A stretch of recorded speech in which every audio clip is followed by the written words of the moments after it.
법원을 존중하기 때문에 법원이 내린 결정들에 대해서 그때그때 법적으로 정한 항소의 절차도 밟았고 그럼에도 불구하고 내려진 최종 결정에 대해서 성실하게 정해진 대로 저는 예를 들어 과거에 사면복권도 받지 않았거든요. 제가 의사로 안 받은 것은 아니지만 굉장히 드물게 다 산 경우입니다. 그렇게 하고 이미 드러난 것처럼 뭐 추징 등 의무를 다 갚았습니다. 그래서 그것에 대해서 제가 정확하게 이렇게 표현했습니다.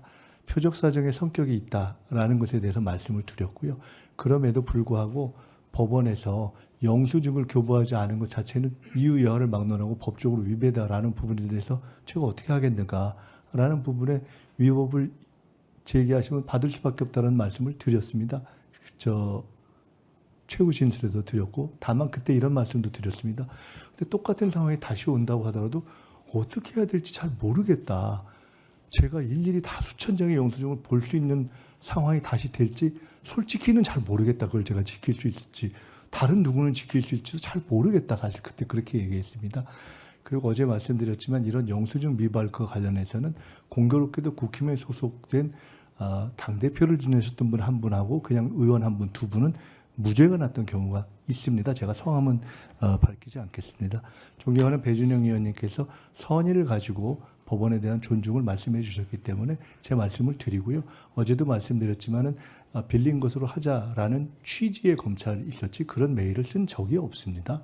그 부분에 대해서는 우리 사회가 법원을 존중하지만 경우에 따라서는 오랜 시간이 지난 이후에 재심의를 통해서 변경되는 경우도 있고 제 사건 같은 경우는 저도 몰랐는데 늘 의문을 갖고 있었던 것이 20년 만에 그 사건을 한 당시 검찰 핵심들의 배후에 일정한 카르텔이 있었다는 것도 이제 기사가 나서 저도 인지하게 된 면들이 있거든요. 그러니까 저도 사실은 그 20년을 지냈을 때 좀 억울한 면이 있었겠지 않았는가 한번 생각해 주시면 어떤가.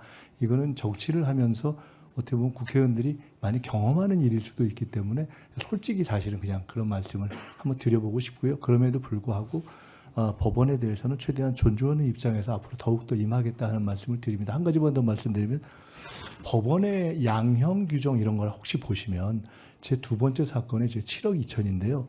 제가 아마 알기로는 우리 박규택 의원님 계신데 그 정도 정치 사건, 작은 사건이면은 제가 알기로는 벌금으로 처리하는 경우가 거의 없지 않는가 싶습니다. 저는 당시에 100% 유죄 아니면 100% 무죄라고 생각했습니다. 징역형인데 너무 놀랐습니다. 당시에 벌금이 되는 것을 보고 법원이 좀 곤란했구나. 사실 저는 그때 그렇게 생각했어요. 벌금을 줄 수 있는 액수가 아니거든요. 1억만 지나면 보통 징역형 아닙니까?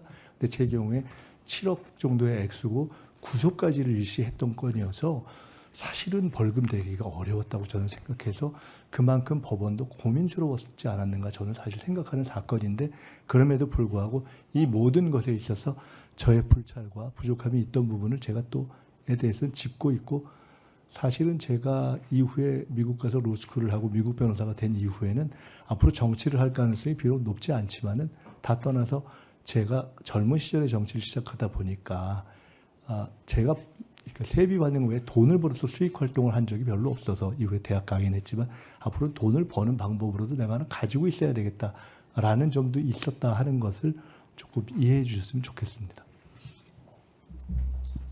오늘 방송 어떠셨습니까? 마음에 들었다면 구독, 좋아요로 스픽스를 응원해 주십시오. 여러분들의 구독, 좋아요는 가장 큰 힘이 됩니다. 스픽스 구독, 좋아요.